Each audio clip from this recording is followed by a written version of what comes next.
안녕하세요. 사연의 파치다의 DJ 민영입니다.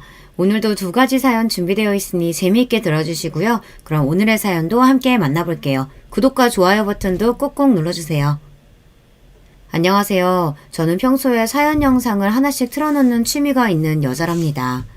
귀는 흥미로운 사연의 내용을 열어두고 손과 눈으로는 다른 일을 하다 보면 아주 효율적이고 좋더라고요. 여러분도 혹시나 일상 속에서 지루한 과정을 처리하실 일이 있거든 사연 영상을 하나씩 틀어놓으시면 덜 지루하고 시간도 빨리 가고 재미있으실 거라고 그렇게 조언을 드리고 싶어요. 그동안 사연을 신청하는 걸 머릿속으로 상상만 해왔는데 드디어 현실로 이뤄보네요. 이렇게 별거 아닌 듯 싶어도 작은 도전을 통해서 일상의 활력이 찾아오는 것 같아요. 넓게 보면 인생의 그림이 다채로워지고요. 단조로운 것만큼 지루한 것은 없으니 인생이 다채로운 모양으로 사라지면 당연히 좋겠지만 그게 가슴이 철렁 내려앉는 롤러코스터 놀이기구처럼 무서운 내리막길 구간이 있다면 그건 또 너무 감당하기 힘들겠죠. 언제 상승 곡선이 있을지 기약이 없으니 내리막길 구간을 내려간 다음에는 온통 눈앞이 캄캄할 테니 말입니다. 요즘에는 스마트폰이 있어서 그런가 불로소득을 향한 접근 방식이 너무 쉬워져서 아직 사리분별이 안 되는 젊은 어린 나이의 청년들이 많이 희생되네요.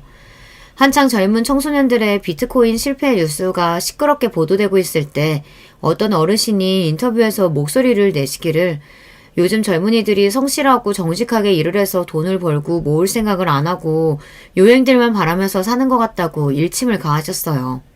여러분의 생각은 어떠신가요?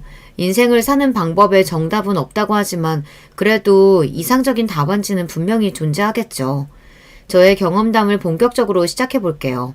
저희 부모님은 결혼하셨을 당시 서로 집안의 차이가 많이 났었는데요. 그런 차이를 극복하고 결혼하신 분들이에요. 물건을 떼다 파는 일을 하셨던 친할아버지, 친할머니 이 두 분의 수완이 무척 좋으셨고 그 일로 제법 큰 돈을 벌게 되셨습니다. 옛날 그 시절은 다 같이 못 살던 때였잖아요. 그래서 원래는 두 분도 무척 가난했고 하루하루 고된 생각밖에 안 하시던 분들이었는데 어느 날 친할아버지께서 크게 결심을 하셨던 것이죠. 나는 이렇게 살다가 죽어도 되지만 내 자식한테는 이렇게는 못 살게 한다. 내 자식한테는 안 돼. 당신의 삶을 자식에게 대물림 해주기 싫으셨던 것이에요. 그 결심을 당연히 친할머니께서도 적극 동조해 주셨고 함께 머리를 맞대고 고민하시다가 과감하게 새로운 영역에 뛰어드셨던 거예요. 도전하는 자에게 기회가 주어진다고 하죠. 두 분에게는 기회가 주어졌고 그 기회는 아주 요긴하게 쓰임받았습니다. 그렇게 스스로 인생을 개척하신 정말 멋진 분들 아래에서 저희 아버지가 자라나셨던 거예요. 쉴 틈 없이 움직이셨던 두 분의 노고 덕분에 아버지는 아주 어렸을 적을 제외하고는 배를 골아본 적이 없으셨다고 하네요. 정말 대단하고 감사한 일이죠. 아버지가 성인이 되시고 나이가 더 들어갈수록 집안의 형편은 점점 더 나아진 상태였고요. 쉬지 않고 달려온 부모의 모습을 보면서 살아온 자식은 그를 본받으려고 했습니다. 게으름을 피우지 않고 매사에 핑계를 대지 않았죠. 그렇게 살다 보니 어느덧 자식도 열심히 달려오신 부모의 앞에서 부끄럽지 않을 정도가 되었습니다. 그러나 부모의 마음이라는 게 그렇죠. 마냥 치열하게 성공을 바라보고 산다고 해도 그 안에서 자식이 자기의 행복을 찾지 못하고 안정을 찾지 못하면 마음이 편할 수가 없는 거예요. 우리 진석이가 인물이 빠지기래 뭐르래. 부족한 거 하나 없는 우리 아들이 대체 왜 아직도 장가를 못 갔을까? 부족한 게 한도 끝도 없어 보이는 놈들도 잘만 장가들 가던데. 어디 가다뿐이야? 이미 자기 애들도 낳고서 그렇게 살던데. 그렇게 부족한 놈들도 자기 가정 꾸려서 잘만 사는데 도대체 우리 잘난 아들은 왜 그걸 못하느냔 말이야. 도대체 왜? 특히나 친할머니께서는 아버지의 결혼 문제 앞에서 걸핏하면 당신의 가슴을 두드리셔야 했습니다. 그만큼 답답하고 속이 터질 지경이셨던 거죠. 친할아버지는 상대적으로 느긋한 반응을 보이셨습니다. 모든 일에는 다 때가 있는 법이야. 아직 진석이 녀석에게 자기 짝을 만날 때가 안 왔을 뿐이겠지. 참을성 없이 보채는 친할머니의 태도가 잘못되었다는 지적도 하셨다고 하고요. 하지만 시간이 더 지나자 이제는 친할아버지도 역시 초조해지기 시작하셨습니다. 진석이 이 녀석은 머리가 미친 건가? 아니면 몸에 우리가 모르는 문제가 있는 건가? 벌써 나이가 몇인데 얼른 장가들어서 집안에 대를 이을 생각은 안 하고 허구한 날 일만 하다가 죽으려는 건 아니겠지? 그러길래 내가 뭘 했어요. 진작에 우리 아들 멱살 잡아 끌어다가 결혼을 시켰어야 했는데 맨날 무슨 놈의 때가 있다느니 하면서 나더러 참을성 없이 굴지 말라고 그러더니만 이제 와서 후회가 들어요? 겉봐요. 내 말이 맞았지? 알겠으니까 그만 심통 부리고 얼른 진석이한테 붙여줄 짝이나 구하러 다녀봐. 어디 괜찮은 며느리가 뭐 있나 없나 당신이 좀 알아보란 말이야. 이쪽 바닥 중개쟁이들은 내가 도통 믿을 수가 없어.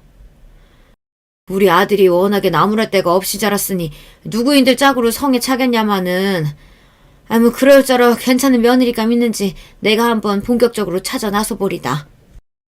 친할머니께서는 당신의 아들이 최고 신랑감이라고 믿어 의심치 않는 분이셨습니다.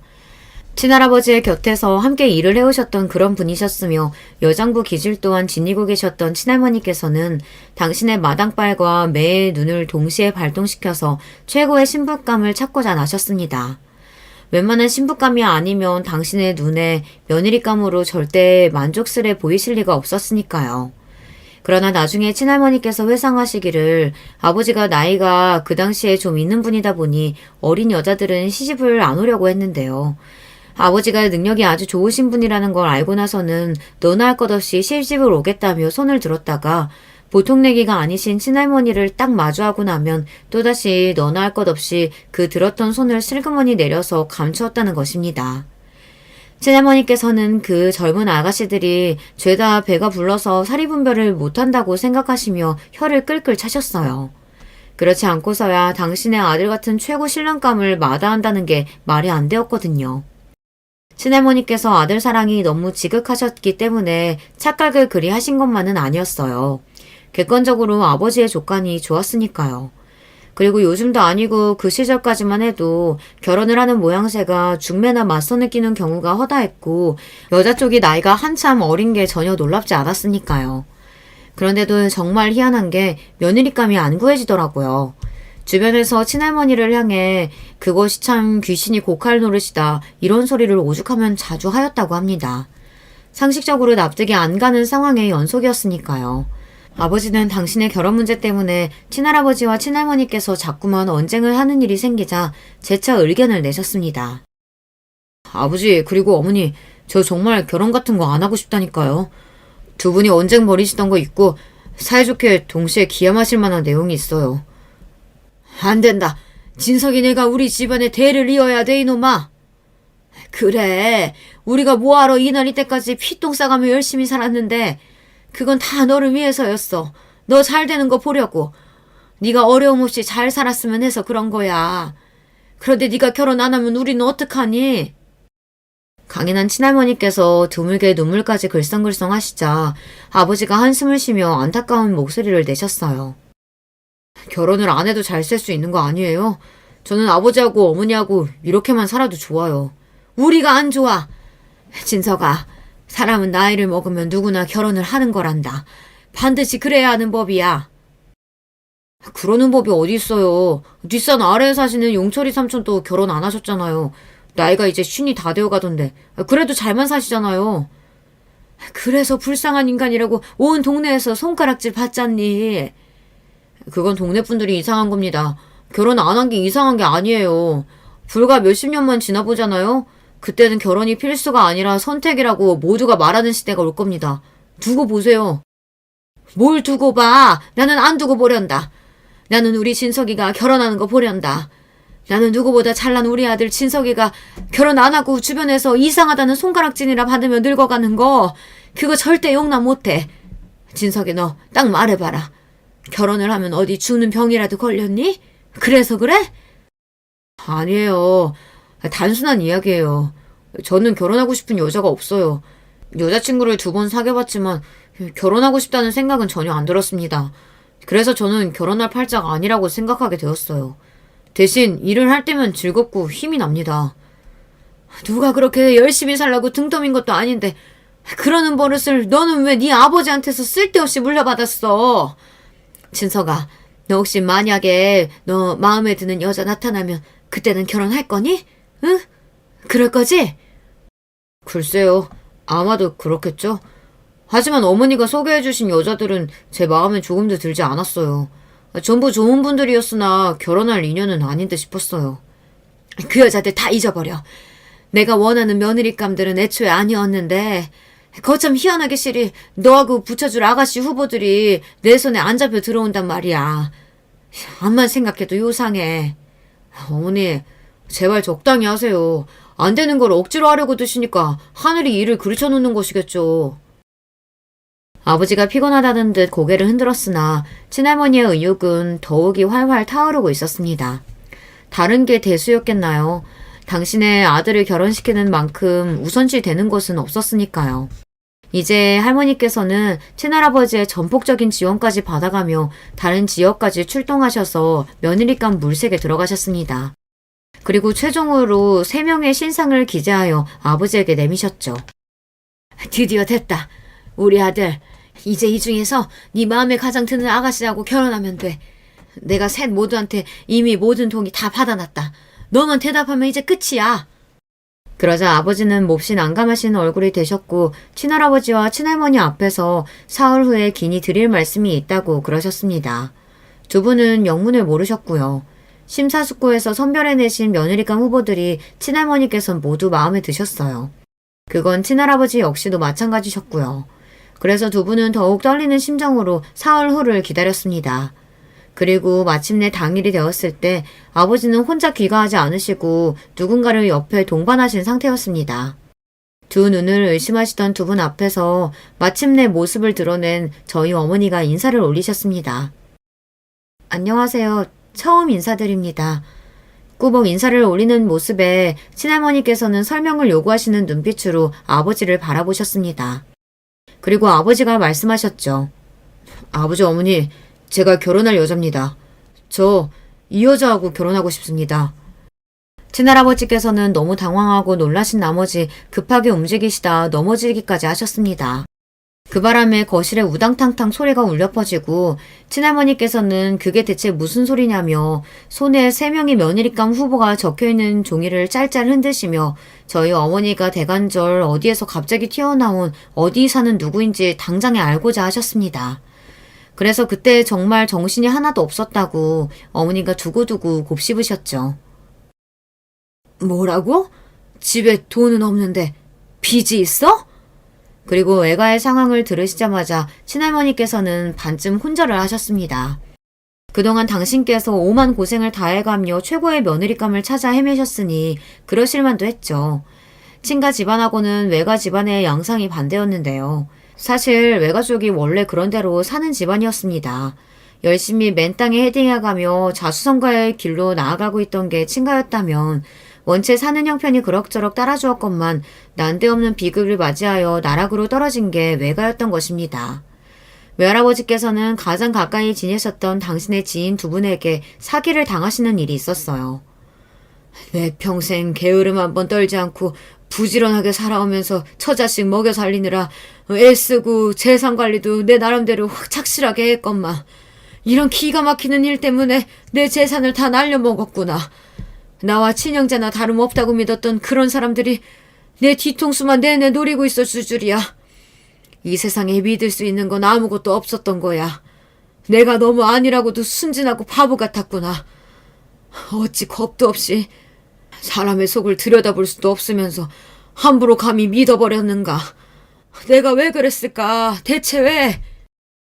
외할아버지께서는 피를 토하시는 심정으로 괴로워하셨습니다. 사기를 치고 돈을 챙겨서 잠적해버렸던 그 나쁜 놈들은 밤낮 없이 원망하고 저주하셨고요. 타고난 풍채만큼이나 항시 기세가 좋으셨던 외할아버지께서 충격과 절망에 빠져 쓰러지신 것에 외할머니께서는 눈물로 하루하루를 버티고 계셨습니다. 외가에 닥친 그 비극적인 사건은 외가 식구들에게 경각심을 안겨주었어요. 절대 남을 함부로 믿어서는 안 된다는 뼈아픈 교훈이 새겨진 것이었죠. 어느새 외가 식구들은 세상을 비관적으로 바라보며 세상 일이란 전부 부질없는 것이라고 여기며 모든 것을 다 원망하고 있었습니다. 그래서 전부 눈빛들이 살벌해졌죠. 햇살이 내리쬐던 보금자리는 이제 하루 종일 어두침침한 단칸방으로 탈바꿈한 지 오래였습니다. 그렇게 다들 좌절의 구렁텅이에 빠져서 다시는 그 이전처럼 환하게 웃으며 지낼 수 없을 것처럼 되고 말았던 그때였으나 사는 게 전부 다 부질없다고 고단한 표정으로 내내 일만 하다 정말 짧은 휴식 시간에 밖에 나와 멍하게 앉아 계셨던 어머니를 운명같이 아버지가 지나가시다가 딱 발견하셨는데 그 즉시 눈이 번쩍 뜨였던 것이에요. 특별한 용건 아니라면 저리 꺼지세요. 안 죽고 살려면 돈 벌어야 해서 바쁩니다. 1초가 아까워요. 아버지가 다가가서 말 한마디 안녕하세요 라고 하자마자 어머니한테 들으신 반응이었습니다. 그리고 아버지는 몇 날 며칠이 지나도록 머릿속에 온통 어머니뿐이었죠. 그 무렵 친할머니께서는 본격적으로 며느리감 물색에 나서겠다고 하고 계셨는데요. 그 소리를 듣자마자 아버지는 희한하게 어머니밖에 안 떠오더랍니다. 딱 한 번 5분도 안 되는 짧은 시간 동안 바라보았던 여자가 잊혀지지 않아 아버지는 당신이 아무래도 이상한 놈이니까 절대 결혼 같은 건 못할 거라고 더더욱 생각이 드셨던 겁니다. 시간이 더 흘러서 친할머니께서 아예 다른 지역까지 가서 완벽한 며느리감을 찾아오겠다고 하시는 것을 들으셨던 아버지는 초조해지셨습니다. 어머니를 보셨던 곳에 찾아가서 무작정 기다리셨죠. 그리고 마침내 어머니가 공장 건물에서 터덜터덜 걸어 나오시는 걸 보자마자 교제를 청하셨고요. 나에 대해 뭘 한다고 다짜고짜 교제하자고 그러세요? 이제부터 알아가야죠. 좋은 말로 할 때 꺼지세요. 저는 사람 안 믿는 사람입니다. 그쪽을 믿을 수가 없고요. 세상에서 제일 싫어하는 게 사기꾼이에요. 마침 그쪽이 사기꾼처럼 보이고요. 아버지는 제발 당신이 사기꾼이 아니라는 것만 증명할 기회를 달라며 간청하셨습니다. 당신이 멀쩡히 일하는 것도 있고 가족도 있고 그 집에 돈도 있다는 걸 확인만 해달라고 비셨고요. 어머니는 너무나도 그때 배가 고프셨기 때문에 요 앞에 있는 식당에 가서 국밥을 사주면 생각을 해보겠다고 하셨습니다. 어머니는 허겁지겁 국밥을 드셨고 아버지는 당신이 어떤 사람인지 살아오신 인생을 그 앞에서 줄줄 읊으셨습니다. 이야기를 다 듣고 나신 어머니가 말씀하셨어요. 그러면 교제할 상대가 아니라 결혼할 상대가 필요한 상황이 아니냐고요. 아버지는 맞다고 대답을 하셨습니다. 그게 끝이었어요. 저희 부모님이 결혼을 약속하신 과정인 고작 국밥집에서의 그 대화가 끝이었답니다. 놀랍게도 이게 사실이고요. 차라리 아무도 몰래 절절한 교제를 해왔다면 모를까. 그것도 아닌데 어떻게 저 따위 여자를 데리고 와서 결혼하겠다고 그러냐며 친할머니께서는 분에 미치겠다고 하시며 대성통곡을 하셨습니다. 당장 내 눈앞에서 치워버려! 그러자 아버지가 조심스레 대답하셨죠. 그래도 될까요? 하지만 그렇게 되면 저는 영영 결혼은 못할 것 같은데요. 뭐가 어쩌고 저째? 세상에서 제일 잘난 우리 아들 진석이가 대체 어쩌다가... 친할머니께서 가슴을 치며 우시는 동안 친할아버지께서는 평정을 찾으신 뒤 일단 이야기를 좀 더 들어보겠다고 하셨습니다. 대화가 길어지게 되었고 어머니의 입을 통해서 외가 집안에 원래부터 그렇게 사정이 어려웠던 게 아니라 불과 5년 전까지만 해도 멀쩡하게 잘 살고 있었으나 천인공노할 사기를 당하는 바람에 그렇게 된 것이라는 사실이 밝혀졌어요. 그러자 친할아버지께서는 정말 슬픈 일이라면서 고개를 끄덕이셨습니다. 뭐예요? 왜 고개를 끄덕이고 그래요? 내가 찾아온 최고의 며느리감들이 여기 이렇게 셋이나 됐는데 설마 저 어설프다 못해서 모자란 아가씨를 며느리로 맞아줄 작정은 아니겠죠? 지금까지 정말 기이할 정도로 진석이하고 맺어줄 아가씨를 찾지 못했었는데 그게 어쩌면 이유가 다 있었을지도 모르겠다는 생각이 드는구만. 하늘이 정해준 짝이 따로 있었던 거지. 그 짝이 지금 저 모자란 아가씨라고요? 모자라도 별 수 없지. 과분하게 흘러넘치는 것보다야 조금 모자라는 게 나을 수도 있어. 그래도 내가 얼마나 우리 아들 위해서 온갖 사력을 다했는데 겨우 저런 아가씨 며느리로 맞을 순 없어요. 집안은 빚이라니. 어쩔 수 없는 사정으로 집안이 그리 됐다고 하는데 살다 보면 누구나 크고 작은 시련 맞이할 수 있는 법이야. 우리도 나중에 어찌 될지 몰라. 그러니 우리가 측은한 마음으로 품어주세나. 우리 아들 더 늦기 전에 장가 보내야 할 것 아니야. 그래요. 머리로는 내가 무슨 소리인지 알아들었다고요. 하지만 이 가슴이 너무 분하고 원통해서 우리 잘난 아들이 고작 저런 아가씨한테 홀라당 넘어간 게 기가 막히다고요. 친할머니께서는 당신이 울분을 토하시는 와중에도 아버지만 난감해 하실 뿐이지 어머니는 허공만 바라보고 계시는 것에 더욱 화딱지가 나셨습니다. 마지못해 결혼은 허락해 주어도 앞으로 가만 안 두겠다고 하셨죠. 어머니의 반응은 간결했습니다. 네, 앞으로 잘 부탁드립니다. 그 모습에 친할머니는 처음으로 흠칫하셨습니다.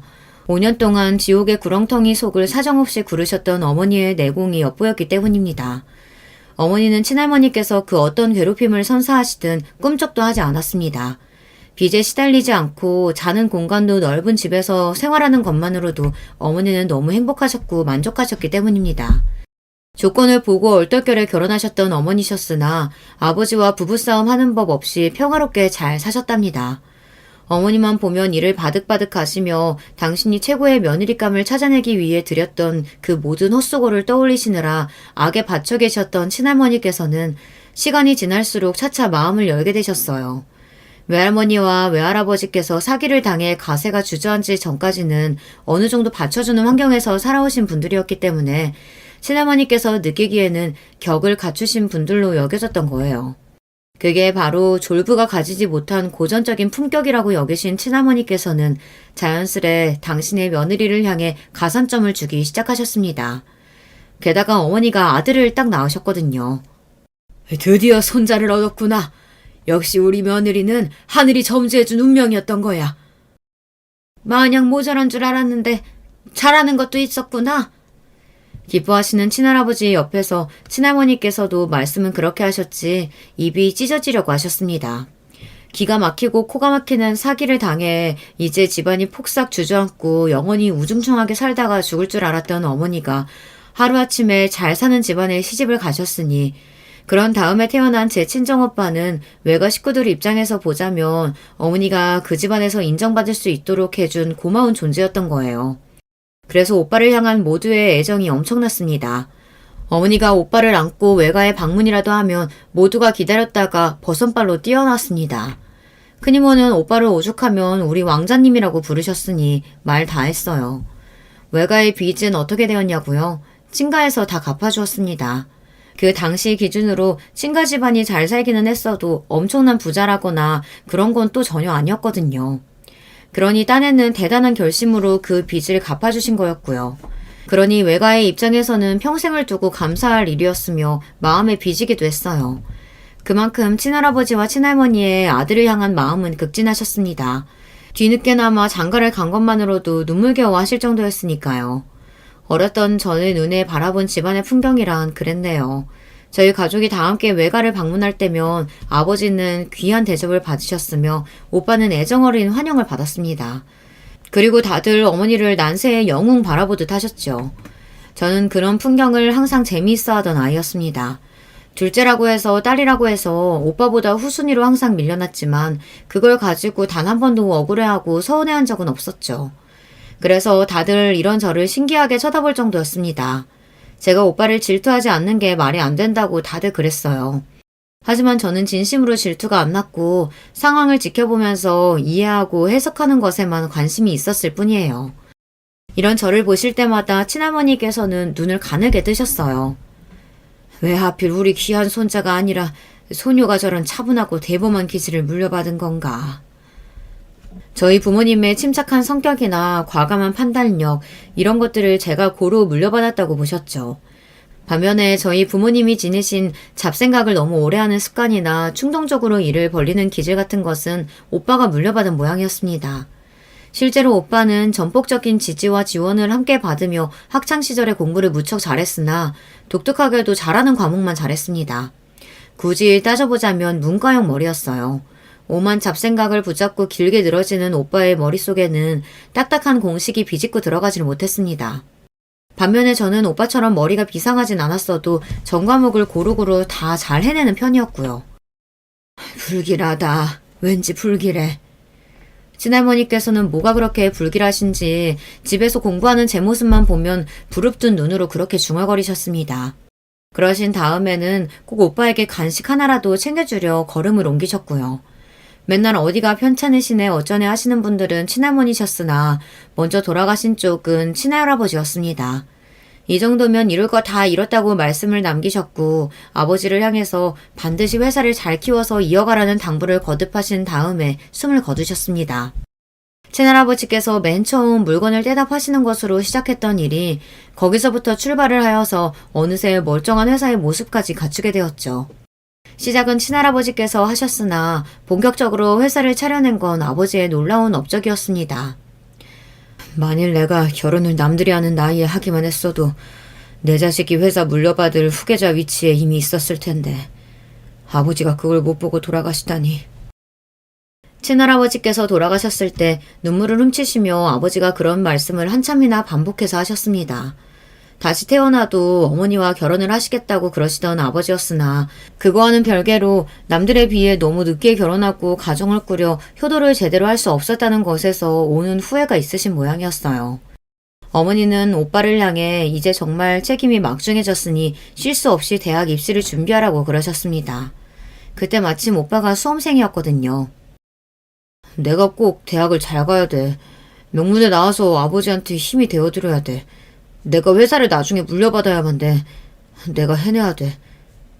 근데 해낼 수 있을까? 이상하게 오빠는 걱정이 많아 보였습니다. 그래서인지 삼수까지 하고 말았어요. 재수도 아니고 삼수를 하는 동안 오빠는 원체 양가에서 든든한 지지를 받던 존재였기에 별로 고생은 안 했죠. 모두가 오빠를 응원하며 애정을 보내주고 있었으니까요. 친할머니께서는 물 떠놓고 매일 기도를 올리셨답니다. 삼수를 한 것 치고는 썩 그렇게 대단한 학교에 가지 못했어요. 그런 오빠와 다르게 저는 단번에 명문대에 입학해냈고요. 저희 부모님은 너무나도 기뻐하셨는데 나머지 분들은 어딘가 가슴 한구석이 캥기다는 눈빛을 한 채 저를 축하해 주셨던 기억이 나네요. 어쩌면 친할머니를 포함한 모두가 예감을 했던 것일지도 모르겠어요. 태어났을 때부터 모두에게 기대와 사랑과 지지를 전폭적으로 받아온 오빠의 몰락과 상대적으로 희미한 존재감을 자랑해온 제가 이뤄낸 대반전의 서사를 말입니다. 발단은 오빠가 대학 졸업을 앞두고서 웬 여자친구를 만들면서 시작되었어요. 오빠가 사귄 여자친구가 4살 연상인데다 고아 출신이었거든요. 놀라운 건 오빠가 그 여자친구한테 푹 빠져서 대학을 졸업하고 나면 일단 결혼부터 하고 싶다는 뜻을 밝혔던 거였고요. 저희 부모님이 놀라시기 이전에 친할머니께서 개거품을 모시는 게 먼저였습니다. 내 눈에 흙이 들어가도 안 된다. 어디 만날 여자가 없어서 그딴 것을 만나? 안 되겠다. 이 할미가 나서야지. 오빠의 기행에 외가도 한바탕 뒤집어진 상태였는데요. 그래서 친할머니께서는 대다수의 동의를 얻어내신 상태에서 오빠와 결혼을 시킬 만한 지덕체를 다 갖춘 아가씨의 정보를 얻어다 5명으로 추리셨습니다. 아버지를 위해서 준비하셨던 옛날에 비하면 후보 숫자가 2 늘어난 셈이었죠. 하지만 그걸 본 오빠가 반항심이 발동해서 대학을 졸업하기 무섭게 그 여자친구와 잠적을 해버린 것입니다. 사랑의 도피였죠. 온 집안이 난리가 났어요. 그리고 나중에 들려온 소식은 그 여자친구가 임신을 했다는 이야기였습니다. 아버지는 괘씸히 하셨고 알아서 책임지고 살라고 선언하셨어요. 당신의 건강도 예전 같지 않았던 데다 회사가 점점 더 중요한 기로에 서 있었는데 아들이라는 게 그런 사고나 치다니 아버지의 입장에서는 천인공노할 만했죠. 어머니 또한 비슷한 입장이셨고요. 친할머니께서 알아놓으신 지 오래였는데 손자 사랑이 지극하셨다곤 하나 그 이전에 아들 사랑이 우선이었습니다. 아버지가 내리신 결정을 친할머니께서는 뒤집으려 하지 못하셨어요. 옛날부터 유독 오빠를 예뻐해온 외가 집안만 매일 초상집이었습니다. 외가 식구들이 몰래 오빠의 연락을 하며 뒤에서 도와주기 시작한 걸 다른 사람들도 모두 눈치챘지만 애써 모른 척하며 지냈고요. 명문대를 좋은 성적으로 졸업한 저는 대기업에 들어가서 2년 1개월 동안 사회생활을 해봤고요. 그런 다음 아버지의 회사로 들어갔습니다. 저는 차분하게 분위기부터 읽으면서 업무를 시작했고요. 내가 이럴 줄 알았어. 손자가 아니라 소녀가 좋은 걸 다 물려받고 태어난 걸 내가 진작에 알아봤었지. 저로서는 좀 민망하게도 이제 회사로 들어간 직후부터 할머니의 건강이 많이 나빠졌습니다. 이제는 슬슬 마음의 준비를 하면서 지내야 할 때가 되었죠. 친할머니의 말씀대로 제가 뭘 타고나기는 했던 건지 회사에 돌아가는 사정이라든가 앞으로 나아가야 할 방향이라든가 아니면 뭘 어떻게 해야 이걸 처리할 수 있고 저걸 진행시킬 수 있겠다는 그런 그림이 머릿속에 너무나도 잘 그려졌어요. 아버지는 저에게 당신보다 제가 더 멀리 내다볼 줄 아는 눈을 지니고 있다고 해주셨습니다. 저는 과찬이라고 생각했으나 그때 저를 바라보시던 아버지의 눈빛은 한없이 진지하기만 했답니다. 저희 집안에 좀 독특한 내력이 있다고 생각했던 것은 제가 남편을 만나고 나서부터예요. 직설적으로 표현을 해보자면 제가 한쪽이 많이 기우는 결혼을 했거든요. 기우는 쪽은 남편 쪽이었고요. 남편은 명문대를 나온 브레인이었고 중견기업에서 좋은 대우를 받으며 일하다가 저희 아버지의 회사로 넘어온 인재였습니다. 하지만 집안이 몹시 가난한 편이었어요. 왜냐하면 시아버지께서 크게 사기를 당하셔서 전 재산을 다 날리셨기 때문입니다. 그걸 만회해 보시려고 이것저것 많이 해보시다가 죄다 실패하신 뒤에 빚만 잔뜩 쌓으셨고요. 완전히 똑같지는 않아도 왠지 저희 외가가 옛날에 겪었던 것과 비슷하지 않나요? 사기 때문에 집이 주저앉은 거요.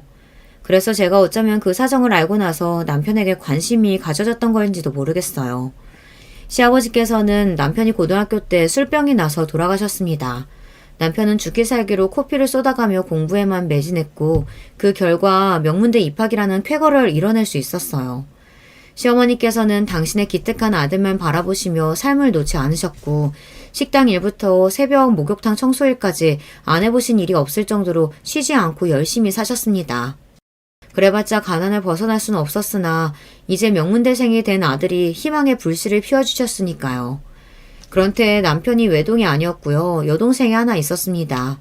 신우이인데요. 신우이는 남편과 다르게 공부에 썩 재능이 없었어요. 끈기도 없었고요. 취업이 잘 된다는 전문대만 간신히 들어갔습니다. 사실 그마저도 시어머니께서 반대를 하셨었다네요. 네가 대학을 나와서 뭐하게? 하루빨리 돈이나 벌어서 네 오빠 학비에 보탤 생각은 않고 전문대? 그것도 대학이니? 괜히 2년 시간만 버리는 거 아니야? 시어머니께서는 해교나 용돈 같은 건 꿈도 꾸지 말라며 시누이에게 으름장을 놓으셨습니다. 시어머니의 입장에서는 가뜩이나 살기 힘들고 팍팍해 죽겠는데 아들 하나만 바라보고 악착같이 버티고 있는 건데 딸이 함께 희생하면서 협조는 못해줄 망정 자기는 대학이나 가겠다고 그러고 있었으니 답답하고 배신감마저 드셨던 것이었죠. 그리고 시누이는 속으로 많은 서러움을 느끼고 있었고요. 남편도 그 사정을 다 알았었는데 나중에 자기가 잘 되어서 시누이한테 많은 걸 누리게 해주면 될 일이라고 여기면서 그 시기에는 모른 척하며 그냥 가만히 있었다고 합니다. 그런데 그게 화근이었나 봐요. 대학을 졸업하자마자 이제 돈이나 벌어오라고 소리를 지르시던 시어머니를 보며 열이 받았던 시누이가 돈이 될 만한 모든 것들을 집에서 싹 챙겨가다가 잠적을 했던 것입니다. 이때 시어머니께서 뒷목을 잡고 쓰러지셨다네요. 가뜩이나 고된 일 하시며 몸 상태가 썩 좋지 못하셨는데 갑자기 스트레스를 확 받으시니 몸이 못 버텼던 거예요. 병원으로 실려가신 시어머니께서는 여러 가지 검사를 받으신 이후 혈관 수술까지 받으셨습니다. 잘못 키운 딸년이 없는 돈까지 다 털어갔는데 내가 괜히 수술 받아서 빚만 늘리는구나. 시어머니께서는 분노에 몸부림을 치셨습니다. 남편이 우리나라에서 내놓으라 하는 명문대생이었기에 그나마 어떻게든 대출을 받아서 그때 해결을 볼 수 있었고요. 대기업도 노려볼 수 있었으나 여러 가지 생각을 해본 끝에 중견기업에 들어가서 빠르게 자리부터 잡았습니다. 그때부터는 미친 듯이 달렸죠. 이 악물고 남편이 일만 하면서 살았고 시어머니께서는 일주일에 2번 식당 아르바이트를 하시면서 몸에 무리가 가지 않는 선에서 적은 돈이나마 버셨습니다. 시어머니의 유일한 삶의 낙은 아들뿐이었죠. 남편이 시어머니의 인생에서 진리이자 빛이었던 거예요. 중견기업에서의 회사 생활에 적응을 마치고 안전 궤도에 접어들자 남편이 여자친구도 만들었었는데 시어머니께서 개거품을 물고 반대하신 바람에 금방 헤어졌습니다. 감히 지방대 나와서 고작 격리일이나 하는 주제에 내 아들을 넘봐? 내 아들이 어떤 아들인데? 내 아들은 미래의 대통령감이야. 근데 고작 그딴 년이 내 아들을 홀려? 시어머니께서는 악에 바치실 대로 바치셔서 제정신이 아니었던 거예요. 웬만큼 성에 차는 그런 아가씨가 아니면 당신의 아들 옆에 나란히 서는 것조차 용납할 수가 없다고 보셨습니다. 그런데 이것도 완전히 똑같지는 않아도 저희 친할머니 경우와 비슷하지 않나요? 저는 남편의 지난 사정을 알면 알수록 강하게 느껴지는 기시감이라는 것을 지울 수 없었던 것 같아요. 어딘가 익숙했죠. 결정적으로 시누이 일도 그러했습니다. 집안에 없는 돈마저 다 챙겨서 잠적했던 시누이가 어느 날 집으로 돌아왔던 건데요. 시누이가 혼자는 아니었어요. 갓난 아기를 품은 채 돌아왔습니다. 시어머니께서 넋이 나간 채로 딱 한 가지만 물어보셨다고 하네요. 네가 낳은 아기는 아니지? 그리고 시누이가 머뭇거리다가 고개를 푹 숙이며 이렇게 대답했고요. 왜 아니겠어요? 시어머니께서는 거의 혼자를 하고 마셨습니다. 정신이 혼미해진 와중에도 당신의 딸을 향해서 애아빠는 그럼 어디 있냐며 그런 걸 물어보셨다고 해요. 애아빠는 도망가서 죽었는지 살았는지 모른다는 대답이 들려오자 그때는 정말 혼절을 하고 마셨습니다. 이건 역시 제 친정오빠와 완전히 똑같진 않아도 어딘가 연상되는 사연이었죠. 하나뿐인 여동생이 아빠도 없는 아이를 데리고서 집에 오다니 남편은 눈앞이 아득해졌습니다. 솔직한 심정으로는 그때 하늘이 노래지는 것만 같았다네요. 첩첩산중 그야말로 산 넘어 산이었습니다. 남편이 잘 다니던 중견기업에서의 생활을 그만두고 저희 아버지 회사로 넘어오기로 결심한 것에는 시누이가 지대한 공을 세웠던 거예요. 돈을 조금이라도 더 많이 주는 곳, 그러면서도 앞으로 망할 염려가 없는 곳, 미래를 그려볼 수 있는 곳, 그런 곳으로의 이직을 꿈꾸던 남편이 아버지 회사로 넘어왔고 그렇게 제가 남편을 만나게 되었습니다. 걸어온 길마다 첩첩산중이었던 데다 악에 바칠 대로 바치신 시어머니의 참견까지 있었기 때문에 남편은 결혼 정년기가 지나고도 아직 미혼이었습니다. 사랑하는 사람을 만나서 가정을 꾸리고 싶다는 바람이 남편이라고 해서 왜 없었겠나요? 그러나 자신이 처해 있던 여러 가지 상황 때문에 여태까지 그럴 수가 없었던 것 뿐이죠. 남편을 만나고 나서야 저는 부모님의 일화가 비로소 진정으로 이해가 되었습니다. 말로는 설명할 수 없는 그런 기분에 휩싸여 어머니를 처음부터 사랑하게 되셨던 아버지와 딱 한 번 함께 국밥을 먹던 그 자리에서 먼저 결혼을 하자며 이야기를 바로 꺼내셨던 어머니의 그때 그 심정. 그 이야기의 모든 것이 저에게 해당되었으니까요. 돌려서 표현할 것도 없었던 저는 남편과 결혼을 하고 싶었습니다. 저보다 연상인 만큼 진중한 태도를 많이 지닌 남자였어요. 제가 분명 배울 점도 많이 지니고 있었습니다. 솔직히 말해서 저는 제가 타고난 능력 그리고 배경에 기대어 일을 처리할 때 약간은 오만한 구석을 가지고 있었는데 남편을 보면서 왠지 겸손해지는 느낌을 받았습니다. 저 스스로가 아직 나는 멀었구나 라는 기분을 처음 느꼈고요. 그걸 느끼게 해준 남편과 앞으로 기나긴 길을 함께 걸어가고 싶었어요. 저희 부모님은 놀랍게도 제 뜻을 무조건 존중해 주셨습니다. 제 선택이라면 틀리지 않을 것이라고 봐주셨어요. 때로는 과감한 직감이 인생을 성공적으로 이끌어가더라. 내 경험이야. 어머니는 그렇게 말씀해 주셨죠.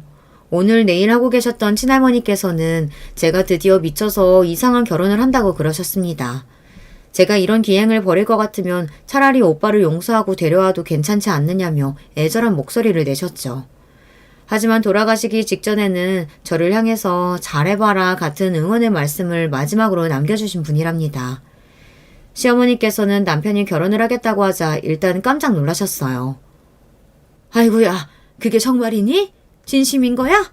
몇 년을 아무 여자하고도 안 만나고 지내는 것 같아서 내 마음이 막 애가 타고 미치겠다가도 나 때문에 우리 아들이 아무것도 못 만나고 그러는 걸까봐 빨리 차마 결혼하라고 채근하지도 못하고 얼마나 가슴만 졸이고 있었는지 모른다. 네가 혼자서 늙어 죽게 되는 건 아닐까. 내가 간밤에도 그 걱정으로 잠을 설쳤는데. 자, 그래서 어떤 여자랑 결혼한다는 거니? 응? 당연히 아가씨 소리 듣도록 너보다 한참 어린 여자겠지? 그렇겠지? 네, 저보다 어립니다. 한참 어리진 않지만 저보다 잘나고 능력이 아주 좋은 여자예요. 뭐? 너보다 잘난 여자가 어딨어? 누군데? 뭐하는 여잔데? 제가 다니는 회사 있잖아요. 회장님 딸이에요. 뭐? 무슨 딸? 누구? 회장님 딸? 시어머니께서는 그대로 오열을 하셨습니다. 내 아들이 드디어 해냈다고 내 아들 최고로 장하다고 외치시며 너무 기뻐서 울다가 끝내 탈진하셨을 정도였다네요. 저도 항시 바쁜 몸이었고 시댁하고 가까이 살지 않았기 때문에 제가 결혼하고 나서 시어머니를 뵐 일이 거의 없었습니다. 전화만 드려도 너무나 좋아해 주시는 분이었고요. 어머, 우리 며느리가 전화를 다 해줬네. 아이고, 황송해라. 바쁘고 귀한 우리 며느리가 굳이 나 때문에 시간 안 내도 됐는데 미안해서 어쩐담? 아니에요, 어머님. 더 자주 연락 못 드려서 그게 죄송하죠. 다음 주말에는 꼭 찾아뵐게요. 적정의 선이라는 걸 아주 적절하게 지키며 잘 지내는 그런 고부 관계라고 저는 생각했었습니다. 아무런 문제가 될 것도 없었고요. 그러던 어느 날 저희 아버지가 건강이 많이 나빠지셨습니다. 마음의 준비를 하시라는 의료진의 말을 듣고 나서 어머니와 부둥켜 안고 엉엉 울었는데 정작 아버지는 의연하셨습니다. 저를 믿는다고 해주셨어요. 내가 말했었지. 너는 나보다 멀리 내다보는 눈을 지녔다. 너의 선택을 믿고 앞으로 곧게 나아가라. 너라면 해낼 수 있어. 나보다 더 멋지게. 그리고 아버지는 오빠를 진작 용서해주지 못하신 것을 후회한다고 하셨습니다. 그것만으로도 저는 의미를 알아들었죠. 슬픔 속에서 아버지를 보내드렸습니다. 하지만 현실의 대비는 지체될 수 없었죠. 저는 아버지가 위독하셨을 때부터 남편과 상의해온 것들을 실현하기로 하였습니다. 아버지도 이런 제 결정을 다 짐작하고 돌아가신 상태였고요. 그건 바로 남편이 회사를 대표하는 얼굴이 되는 것이었어요. 이런 중대한 사항을 오래 미뤄줄 수 없어 빠른 준비를 마친 끝에 발표를 했습니다. 뭐? 내 아들이 회사를 물려받아? 이럴 수가. 신이시여 감사합니다. 기특한 내 아들이 결국에는 거기까지 해냈구나. 아들 바라기 시어머니께서 감격에 차셨으면 물론이고요. 남편이 회사의 대표로 등극한 걸 직접 봐야겠다고 하셨고 당연히 회사로 와보고 싶어 하실 수 있다고 생각해서 저희 부부가 흔쾌히 시어머니를 맞이하였어요. 회사 건물에 도착하신 시어머니를 남편이 듬직한 모습으로 맞아들였습니다. 저는 흐뭇한 미소를 짓고 있었고요. 그런데 감동에 젖은 눈으로 여기저기를 둘러보시며 이동하시던 시어머니께서 돌연 저를 보며 푸욕스러운 눈빛을 하시더니 이렇게 말씀하신 겁니다. 너는 뭔데 여기 있니? 너는 이제 없어도 되는데 말이야. 네? 어머님, 그게 무슨 말씀이세요? 이 회사가 어떤 곳인지 어머님도 잘 아시면서요. 잘 알지. 이제 내 아들의 것이 된 회사라는 거. 내가 잘 알지. 그러니까 하는 소리 아니겠니? 네가 내 아들 옆에 계속 붙어있으면 내 아들의 뜻대로 회사 꾸려가는 것에 방해만 되겠지. 네가 얼마나 창업주 핏줄이랍시고 오만참견 다 하겠니? 그래봤자 이제 이 회사는 내 아들 건데. 그러니까 너는 이만 퇴장하는 게 좋겠다. 네 역할 다 해줬으니까 내 아들하고 조용히 이혼만 해주면 내가 아주 바랄 게 없겠어. 사람이 너무 놀라면 아무 말도 안 나오고 그냥 어이없는 웃음 정도만 지어진다는 게 제가 그 자리에서 알았습니다. 시어머니를 만류할 필요도 없었어요. 하얗게 질린 남편이 당장 시어머니의 팔을 잡고 끌고 가기 시작했거든요. 미치신 거예요? 노망 나셨어요? 어머니 진짜 왜 이러시는 거예요? 당장 일단 나가세요. 나가긴 뭘 나가? 내 아들 회사에서 내가 있겠다는데. 어머니, 여기 제 회사 아니에요. 어머니 아들 회사 아니라고요. 실질적인 회사의 소유주, 그러니까 진짜 주인이자 실권자는 어머니 며느리예요. 어머니 아들은 그냥 말 그대로 꼭대기에서 일을 하는 대표 역할이라고요. 이해가 안 되세요? 남편이 분통을 터뜨렸고 시어머니께서는 얼이 빠져버리셨습니다. 입만 뻐끔거리시다가 저를 돌아보셨고요. 민망함과 수치시며 얼굴을 빨갛게 물들이셨죠. 그러더니 앓는 소리를 내시며 쓰러지셨습니다. 그 모습에 저희 부부가 동시에 한숨을 내쉬었네요. 시어머니께서는 병원에서 링겔을 맞으시고 금세 회복하셨고요. 창피해서 얼굴을 차마 못 드신 채로 기어들어가는 목소리로 저에게 미안하다고 간신히 사과를 하셨습니다. 저는 차라리 잘됐다 생각했고 이참에 이 일을 명분 삼아서 시어머니와 손을 긋고 거리를 두게 되었어요. 남편에게도 그러라고 했고요. 시어머니의 정신건강을 위해서라도 아들과 분리가 돼서 지내는 편이 나아 보였습니다. 남편도 동의를 했네요. 그 후로 시어머니께서는 아들을 부르짖으며 한참 동안 우셨으나 시간이 좀 더 지나자 당신의 딸과 손주라는 현실로 눈을 돌리셨죠. 점차 현실에 순응해 가신 거였어요. 그리고 저는 오빠를 찾아서 집으로 데려왔습니다. 혼인신고도 안 한 채로 살고 있던 오빠의 여자친구 말인데요. 아이가 암만 해도 저희 집안 얼굴이 아니라서 유전자 검사를 해봤더니 역시나 오빠의 자식이 아니었더라고요. 오빠가 배신감과 허무함에 치를 떨었죠. 심지어 그 여자친구는 아이의 친부가 누구인지도 알고 있었습니다. 그러면서 오빠를 등쳐먹었던 거예요. 그것도 모른 채로 몰래 오빠를 도와줬던 외가 쪽의 분노는 정말 하늘을 찔렀고요. 어머니와 상의를 한 끝에 그래도 그쪽에게 아이를 키우면서 몇 년을 걱정 없이 살 수 있을 만한 돈을 건네주었네요. 그렇게 마무리를 지었답니다. 그 후로 오빠는 큰이모가 주선을 해준 아주 참한 새언니를 만나 결실을 맺었고요. 지금까지 사고 한 번 안 치면서 잘 살고 있어요. 저희 부부도 여전히 하루하루를 치열하게 보내고 있답니다. 여러분 안녕하세요. 저는 김영희입니다. 저는 아들이 둘 있고 그 아들들이 결혼해서 손자와 손녀도 있습니다. 오늘 여러분께 들려드릴 이야기는 저희 두 며느리에 대한 이야기입니다. 저는 어린 나이에 남편에게 시집가서 아들을 둘 낳았습니다. 하지만 첫째 아들이 5살이 되던 해에 남편이 이른 나이로 죽었습니다. 남편이 죽고 저는 아들 둘을 키우면서 음식 장사를 했습니다. 음식 솜씨가 좋아 그런지 아니면 장사에 소질이 있었는지는 모르겠지만 그동안 장사한 음식점들은 모두 성공했습니다. 저는 앞서 말했듯이 아들이 둘 있습니다. 남편이 죽은 그때 당시 제 나이는 28살이었고 첫째 아들이 5살, 둘째 아들이 3살이었습니다. 저는 재혼은 하지 않고 그저 아이들을 보며 살았습니다. 동네에서 수제 소리를 들었던 남편을 닮았던 아이들은 공부머리가 아주 좋았습니다. 학교에서 시험만 보면 매일 100점을 받아오고 무슨 대회만 나가면 상을 받아오고는 했습니다. 그런 아이들은 저에게 아주 큰 자랑거리였죠. 물론 아이들이 커가면서 남편의 빈자리는 아주 커졌습니다. 작았던 아이들이 어느 순간 훌쩍 커서 수염도 자라고 목소리도 변성기가 거치는데 그 과정을 보살펴줄 아빠가 없으니 힘들어하더군요. 제가 하던 음식점 단골 손님들께서 도움을 주셨지만 그것도 결국은 아빠의 빈자리를 채워줄 수는 없더군요. 제 나이 40살에 고등학교 1학년이었던 첫째가 얼굴에 상처를 달고 들어오기 시작했습니다. 하루는 교복이 더러웠고 하루는 가방도 잃어버리고 오더군요. 남자아이라서 다른 반 아이들과 싸우는 건가 싶어 아들을 잡고 물었습니다. 무슨 일인지 엄마한테 말해줘야지. 아, 어머니는 아무것도 모르시잖아요. 그 말이 얼마나 크게 가슴속에 박히던지 도망치듯 자기 방으로 들어간 첫째를 더 이상 추궁할 수 없었습니다. 저는 하루 장사 손해볼 걸 생각하고 첫째 아들의 학교에 찾아갔습니다. 가서 아들의 담임에게 촌지도 좀 찔러주고 아들의 학교 생활도 들을 수 있었습니다. 전교 1등은 아니지만 10등 안에는 들어간다는 것도 알 수 있었죠. 사춘기가 시작하는 나이라 그런지 더 이상 성적표나 시험지도 보여주지 않았거든요. 아무튼 듣는 중에 아들이 반 학생들 중에서 악질은 학생에게 찍혔다는 이야기를 들을 수 있었습니다. 저도 이제 막 알았는데 반에서 공부도 안 하고 놀기만 하는 양아치 같은 놈들이 이상한 말을 하면서 괴롭히더군요. 이상한 말이요? 무슨 말이요? 아버님 되시는 분이 바람나서 가족들 버리고 도망갔다라는 이야기가 돌았다고 하더군요. 어머, 무슨 그런 헛소문이.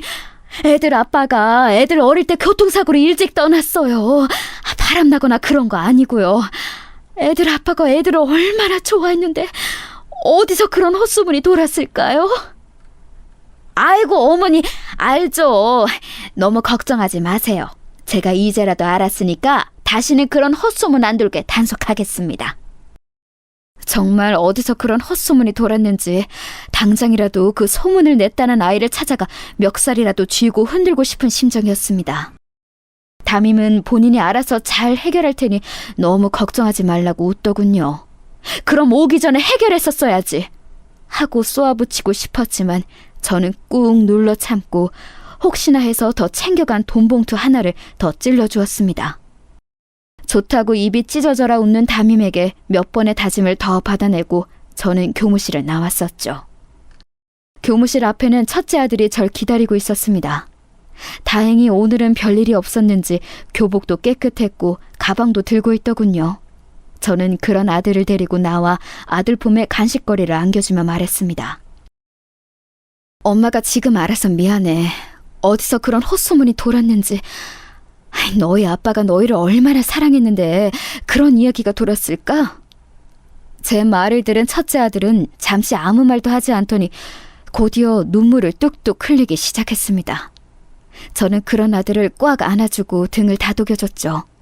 아들은 그렇게 한참을 눈물을 흘리다가 제 어깨에 얼굴을 묻으며 말하더군요. 그날 심한 말해서 죄송해요. 저는 그런 첫째를 더 꽉 안아줬습니다. 그날 저녁 저희 세 가족은 이른 저녁을 먹고 거실에 나란히 누워 많은 이야기를 했습니다. 첫째가 학교에서 반 아이들과 싸웠던 이야기, 둘째 학교에서는 그런 일은 없었는지, 각자의 담임 선생님은 어떤 사람인지, 평소 저녁에는 뭘 하고 있는지, 엄마가 다른 집 엄마들처럼 집에 없어서 미안하다는 말도 했었죠. 그때부터 저는 더 열심히 일했습니다. 그리고 저녁 때는 아이들과 집에 함께 있어주기 위해서 사람을 쓰기 시작했죠. 둘째 아들이 고등학생이 되고 나서는 다른 음식점도 차려서 돈을 모으기 시작했습니다. 수제비도 만들고 국수도 만들어 팔며 할 수 있는 건 뭐든 했습니다. 물론 모든 가게가 잘 된 건 아니었습니다. 어떤 가게는 잘 안 되기도 했지만 저는 꿋꿋하게 장사를 했습니다. 그러는 사이 아이들도 쑥쑥 커서 들어가기 힘들다는 명문대학교에 들어갔습니다. 어머니, 붙었어요! 저 붙었어요! 제 나이 43살, 당당하게 법대에 붙은 첫째가 얼마나 자랑스럽던지. 그날 아들이 대학에 붙은 기념으로 가게 앞에 플랜카드도 걸고 그 주는 돈도 받지 않고 장사를 했습니다. 동네에서도 첫째 아들의 대학 합격을 모두 축하해 주었죠. 둘째 아들도 다르지 않았습니다. 2년 뒤에 떡하니 형과 같은 대학에 합격해 저희 모두를 놀라게 해주었죠. 저는 두 아이들이 합격한 대학이 있는 동네로 이사했습니다. 그렇게 아이들은 각자의 꿈을 향해 갔습니다.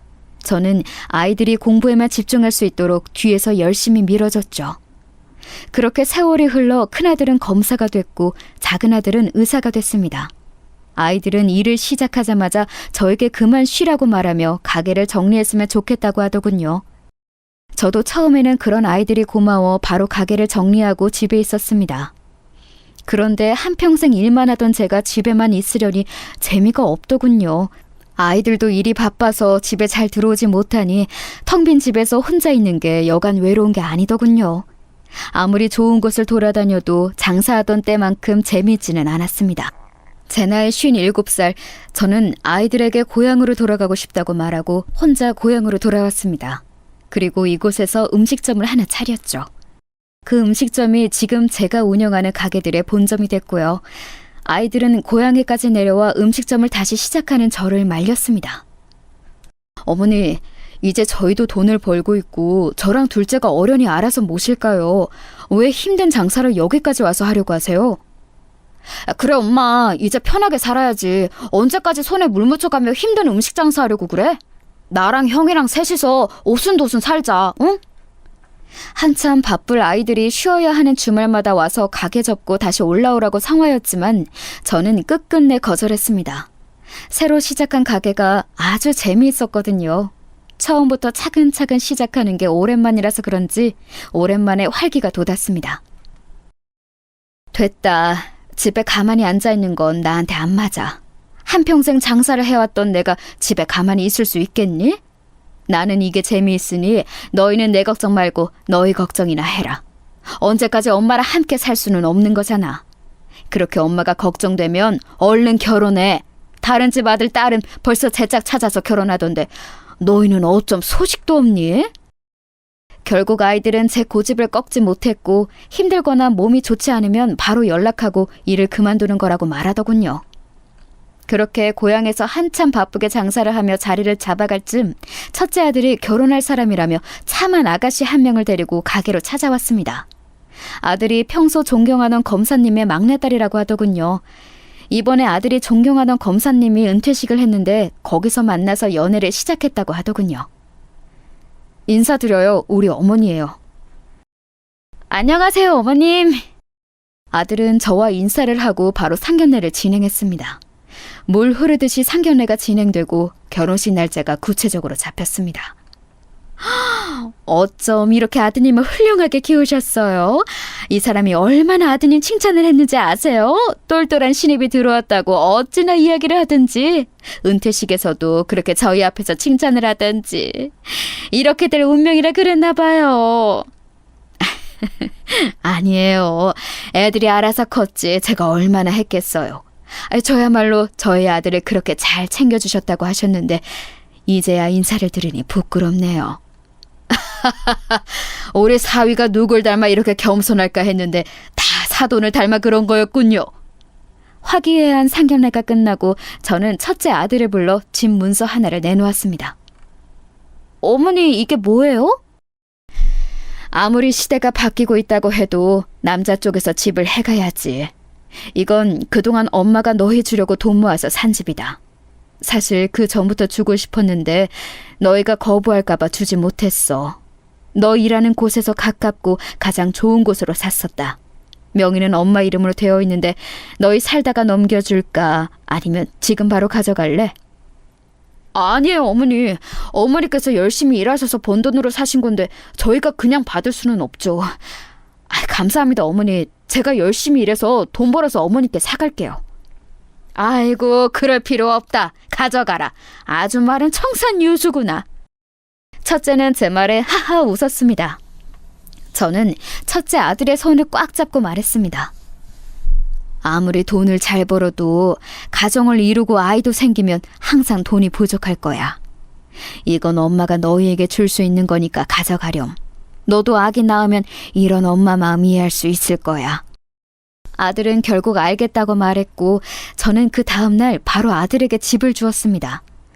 그렇게 큰아들과 큰며느리는 혼인신고도 전에 집으로 들어가 살기 시작했습니다.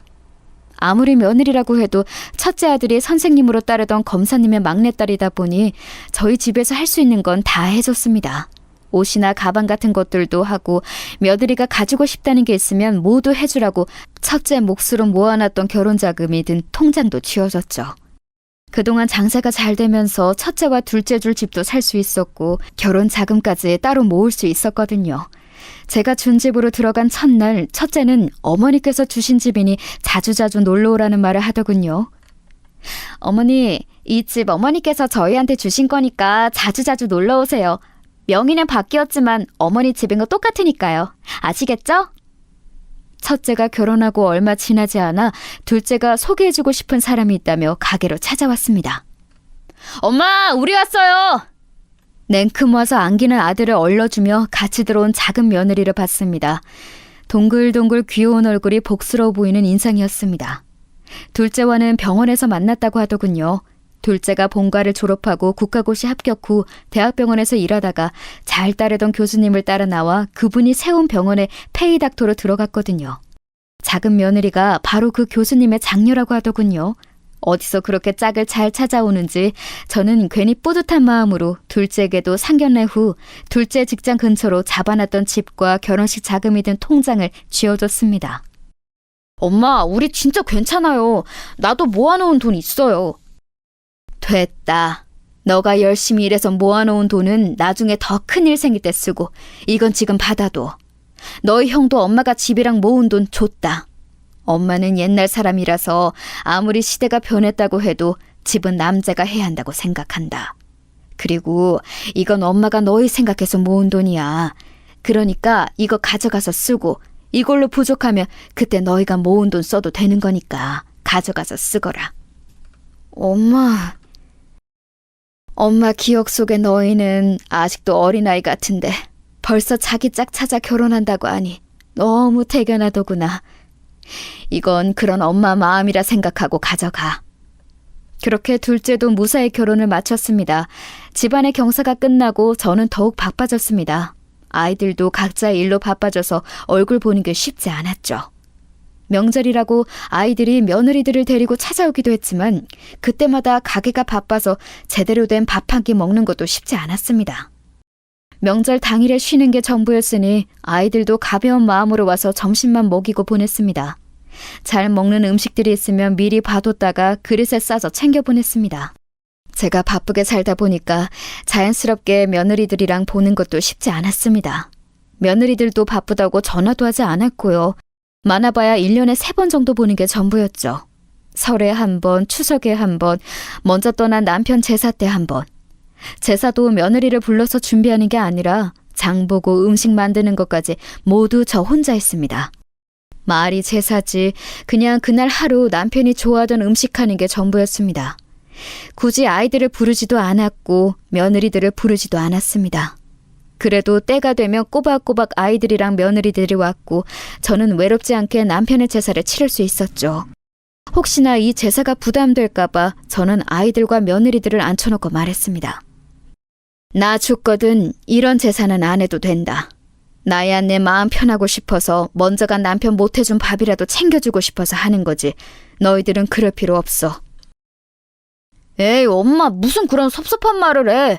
그건 엄마 마음이고 나랑 형은 다를 수 있잖아. 엄마가 아버지 제사 마음대로 하는 것처럼 우리도 우리 마음대로 엄마 제사할 수도 있는 거지. 어머니 말씀대로 어머니 마음대로 아버지 제사하시는 거니까 어머니 돌아가시고 나서는 저희 마음대로 어머니 아버지 제사 지낼 거예요. 그러니까 배고프시면 저희 집 찾아오세요. 아시겠죠? 이러는 거 아니겠어요? 정말 말이라도 너무 고마웠죠. 물론 며느리들 마음은 다를지 모르겠지만 그때 저는 제 아이들의 말만이라도 고마웠습니다. 자식이라는 게 그런 거 아니겠어요? 말 한마디로 미웠다가 또 말 한마디로 예쁘고 사랑스럽고 그런 거죠. 아이들이 모두 결혼하고 얼마 지나지 않아 저는 첫 손주를 품에 안을 수 있었습니다. 첫 손자였죠. 게다가 저희 집안에 처음으로 태어난 아기였으니 엄청 귀한 손자였죠. 첫 손주를 품에 안은 날은 정말 감동이었습니다. 행여나 큰며느리가 불편할까봐 3, 7일이 지나서야 손주를 볼 수 있었죠. 아이고, 누구를 닮아서 저렇게 코도 오똑하고 눈도 왕사탕처럼 크다니? 저를 닮았죠. 유리창 너머로 보이는 아기를 보다가 웃으며 대꾸하는 첫째의 등을 가만히 다독였습니다.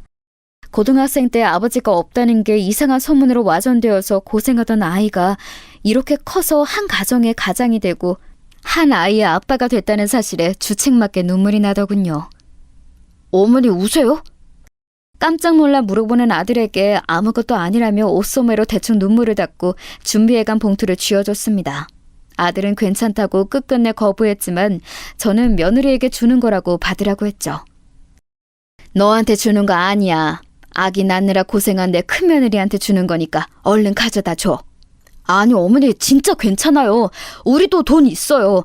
이런 데 쓰지 말고 어머니 가게 관리하시는데 더 보태 쓰세요. 그럴 돈 충분히 있으니까 걱정하지 말고 가서 얼른 우리 큰며느리한테 줘. 용돈이라고 하면서. 저는 그대로 첫째에게 돈 봉투를 쥐어주고 도망치듯 나왔습니다.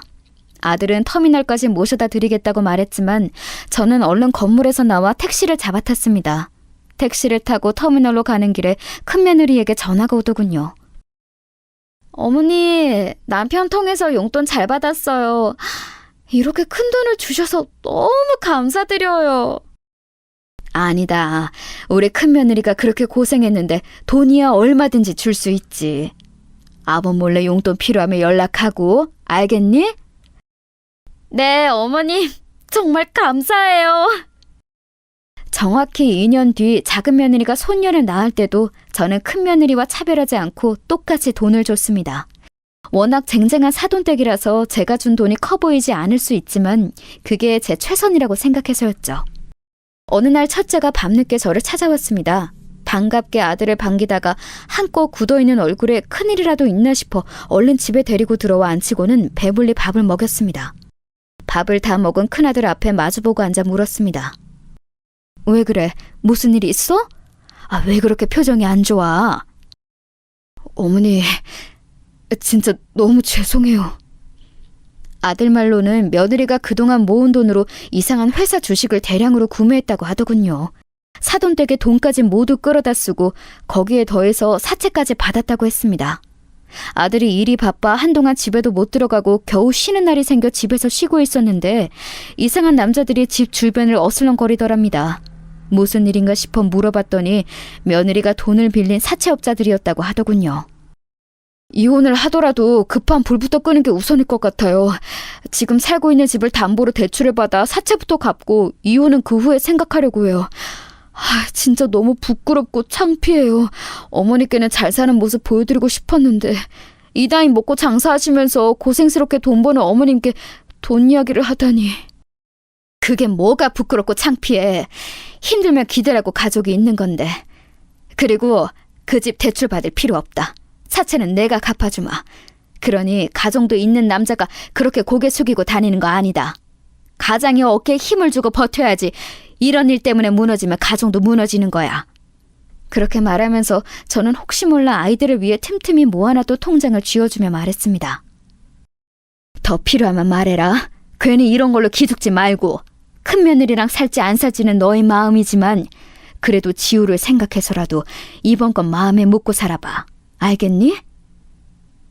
네, 어머니 감사합니다. 그렇게 첫째 아들은 제가 준 돈으로 급한 사채를 해결하고 본인의 통장에서 조금씩 대출금을 갚는 것으로 사태를 막았다고 합니다. 큰 며느리와는 이혼을 한 해 만에 했지만 두 사람 사이에 있는 지우를 위해서 이혼은 하지 않기로 했다고 하더군요. 후에 며느리와 함께 첫째가 와서 감사 인사를 했습니다. 아들은 며느리를 먼저 보내고 저를 앉히더니 종이 하나를 꺼내 내밀더군요. 어머니, 이거 차용증이에요. 차용증? 아이고 됐다. 너희 준 건 나 죽을 때 너희한테 조금이라도 더 남겨주고 싶어서 그동안 모은 너희 거야. 그걸 조금 일찍 준 거고 나는 돌려받을 생각 없다. 그러니까 더더욱 드려야죠. 어머니 돌아가시기 전까지 이 돈 제가 꼭 갚겠습니다. 이건 집사람이랑도 이야기가 된 거예요. 그러니까 이건 제 다짐이 담긴 차용증이에요. 받아주세요. 아들은 그 말을 남기고 차용증을 제게 주고는 가버렸습니다. 저는 그 차용증에 적힌 아들과 며느리의 사인을 가만히 내려보다 보다가 아이들이 준 집문서와 함께 보관하기로 했습니다. 그 후에도 몇 번 큰며느리에게 연락이 왔습니다. 아들 몰래 통장으로 돈을 보내달라고 하더군요. 큰며느리의 핑계도 여러 가지였습니다. 손주 학원비부터 해서 생활비가 부족하다거나 은행 대출금을 갚아야 한다는 이유였죠. 저는 더 캐묻지 않고 그냥 필요하다는 금액을 큰며느리 통장으로 이체해줬고요. 그때쯤 제가 운영하던 가게가 잘 되어서 2호점, 3호점을 낼 때였고 인건비부터 해서 식재료, 월세 등을 다 빼도 제가 벌어가는 돈이 월에 4, 5천원 됐기 때문에 큰 며느리가 요구하는 돈은 해줄 능력이 있었거든요. 그렇게 첫째 아들 내외의 일이 어느 정도 수습될 때쯤 작은 며느리가 둘째 몰래 저를 찾아왔습니다. 작은 며느리는 울며 불며 저를 붙잡고 한참 동안 눈물만 흘리다가 어렵게 입을 열더군요. 어머니, 오빠랑 저랑 하늘이랑 이제 어떻게 살아요? 하늘이는 손녀의 이름이었죠.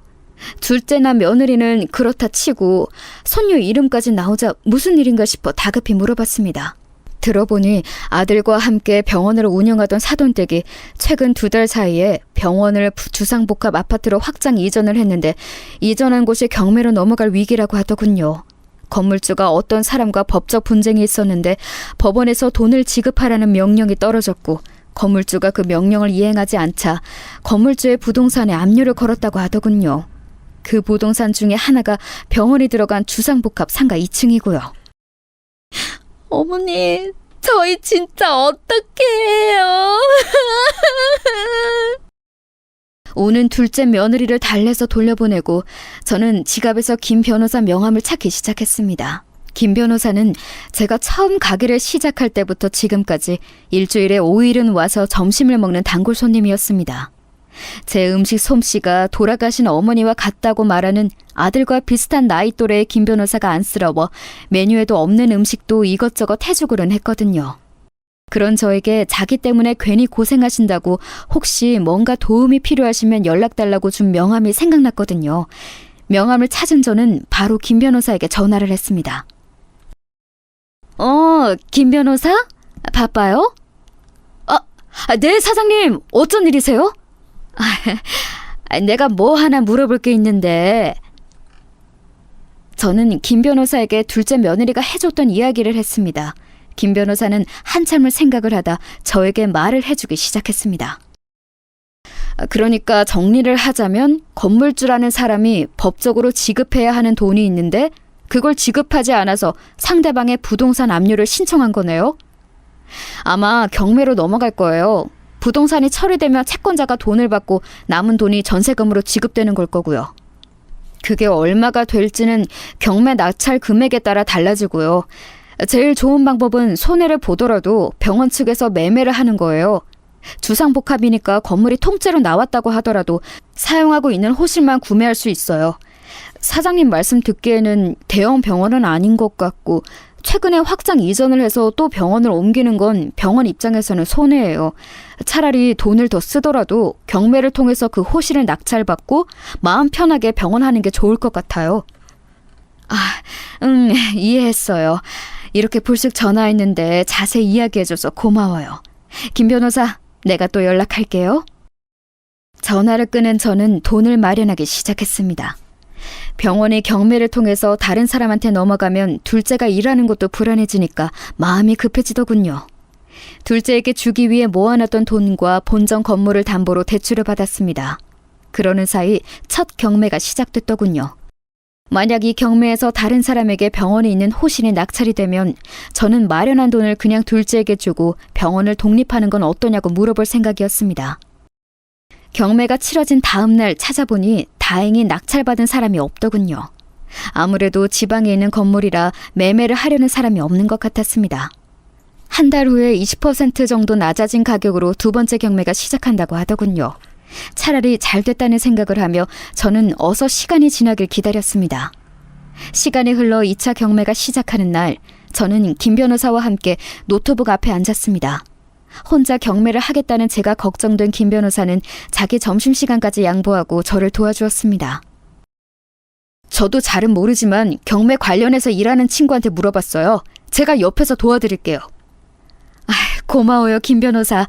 다음에 가게 들리면 내가 맛있는 김치찌개 해줄게요. 김 변호사는 계란 후라이도 해주라고 말하며 경매 사이트에 제가 낼 수 있는 최대한의 돈을 적어 보내주더군요. 김 변호사는 이 정도면 충분히 낙찰받을 수 있다고 알려줬고 정말 낙찰을 받았습니다. 저는 낙찰 받자마자 둘째를 불러 이 사실을 알려줬습니다. 다행히 내가 낙찰 받았단다. 그러니까 불안해하지 말고 일하면 되는 거야. 알았지? 사돈 어른께는 엄마가 낙찰 받았다는 건 말씀드리지 말고 아는 사람이 낙찰 받았으니 너무 걱정하지 말라고만 말씀드려. 알았지? 혹여나 사돈 댁에서 부채감을 느낄까봐 덧붙인 말에 아들은 고개를 끄덕이며 말하더군요. 엄마, 진짜 나 엄마한테 잘할게. 엄마가 가게 담보로 대출받은 것도 내가 꼭 갚을게요. 진짜 고마워요, 엄마. 둘째가 그동안 얼마나 마음고생을 했는지 얼굴에 살이 쏙 빠져 보는 제가 다 안타까웠습니다. 저는 그런 둘째의 등을 토닥여주고 말했죠. 대출은 걱정하지 마렴. 이 건물은 정리 좀 되고 대출도 정리되면 엄마가 너한테 넘길 거야.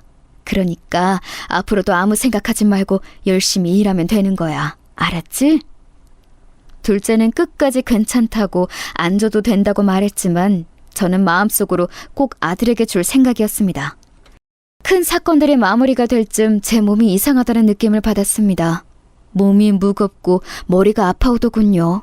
어느 때는 중심을 잃고 쓰러질 때도 있었습니다. 속이 메스껍고 어느 날은 구토를 했습니다.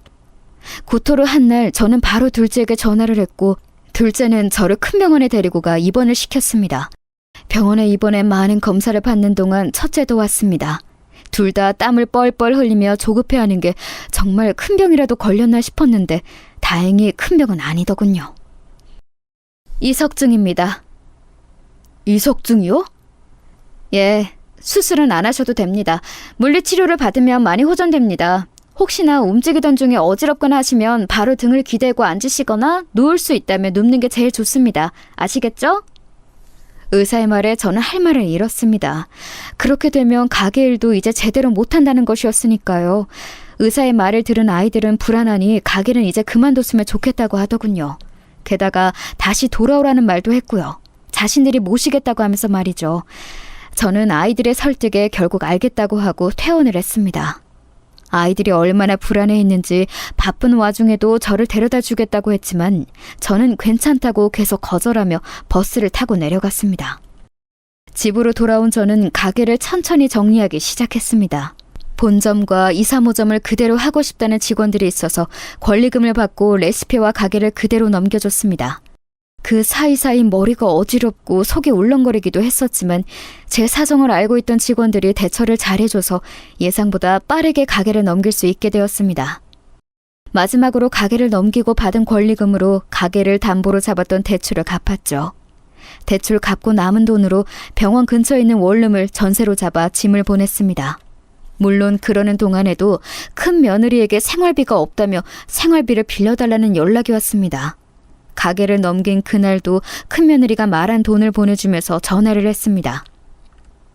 큰애야, 돈 보냈다. 아범에게 들어서 알겠지만 이제 가게를 정리해서 더 이상 돈 보내주는 건 어려울 것 같구나. 이번이 마지막이니까 이제 스스로 해결해야 한다. 알았지? 네, 알겠습니다. 대답을 하는 큰며느리의 목소리가 퉁명스러웠지만 저는 크게 상관하지 않았습니다. 이제 돈 들어갈 곳도 많을 텐데 돈 나올 곳이 없어 걱정스러운 마음에 괜히 목소리가 퉁명스럽게 나온 거라고 생각했거든요. 그 후에도 몇 번 큰며느리에게 연락을 하려고 했지만 일하느라 바쁘다고 하며 연결이 되더라도 금방 끊어버리고 받지 않을 때도 많았습니다. 가게 정리를 끝내고 곧바로 살고 있던 집도 정리했습니다. 혼자 살기에 적당한 집이라 그런지 부동산에서 많이 보러 나오더군요. 집을 넘긴 그날 첫째 아들이 저를 데리러 왔습니다. 어머니, 제 집으로 가요. 집사람 어머니 생신이라고 맛있는 거 많이 했어요. 첫째 말대로 정말 큰 며느리와 작은 며느리가 제 생일상을 아주 푸짐하게 차려놨더군요. 어머니 오셨어요? 식사 아직이죠? 오셔서 저녁 드세요. 어서 오세요, 어머니. 아이고, 이 무슨 진수성찬이냐. 너희가 너무 고생한 거 아니니? 아니에요, 어머님. 어머니 오시는데 이 정도는 당연히 해야죠.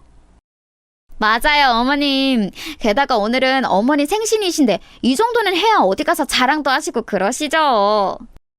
둘이서 사이좋게 음식을 하고 있었는지 앞치마까지 입고 웃고 있는 게 괜히 마음이 좋지 않았습니다. 귀한 며느리 손에 물을 묻히는 게 미안했거든요. 첫째와 둘째도 어서 들어오라며 저를 주방 식탁으로 안내하더군요. 어머니, 얼른 드셔보세요. 아이들의 권유로 이것저것 아주 맛있는 저녁을 먹고 후식으로 과일까지 먹자 첫째는 중요한 일이 있다며 다시 나갔고 둘째는 잠깐 마트에 다녀오겠다며 집을 나갔습니다. 저도 따라 나가려고 했는데 둘째가 그냥 쉬고 계시라고 해서 나온 김에 화장실에 볼일을 보러 갔죠. 저는 화장실에서 볼일을 보고 나오는데 주방에서 큰 며느리와 작은 며느리가 설거지하려 하며 떠드는 소리가 들리더군요. 아마 제가 둘째와 함께 마트로 갔다고 생각을 했나 봅니다. 사람이 없다고 생각하니 그런 말들도 했겠죠. 형님 오늘 고생 많으셨어요. 저는 웃고 있느라 얼굴에 경련 날 뻔했어요. 얼굴에 경련은 둘째치고 나는 손님이 오시면 음식 냄새 밴 것 같아. 형님, 음식 냄새는 무슨 음식 냄새예요. 그거 다 사오신 거잖아요. 아니다. 와서 데운다고 이것저것 돌리고 그랬으니까 냄새 나긴 하겠네요. 뭐래? 그러는 동서는 오늘 왜 늦게 왔어? 빨리 와서 같이 하자고 했잖아. 제가 좀 바쁘잖아요. 그건 됐고 어머님 누가 모셔요? 말 돌리기는. 모시긴 뭘 모셔? 나 요양원 알아볼 거야. 동서도 좀 알아봐. 동서 아버지 병원 하신다며. 어디 요양원 아는 곳 없어? 에이, 요양원이요? 병원이랑 요양원이랑 같아요? 그러고 보니까 저기 어디 산골에 있는 요양원은 노인네들 묶어놓고 돌본다고 하던데. 거기로 어머니 보내버릴까요? 동서, 그렇게 안 봤는데 진짜 나쁜 사람이구나. 근데 정말 그런 곳이 있긴 있어? 저도 들은 거예요. 그런 곳 있으면 딱이긴 하겠네요. 안 그래요? 거기는 면회도 안 되는 곳이라서 매주 찾아가지 않아도 되니까 좋을 것 같은데요? 정말 한번 알아볼까요?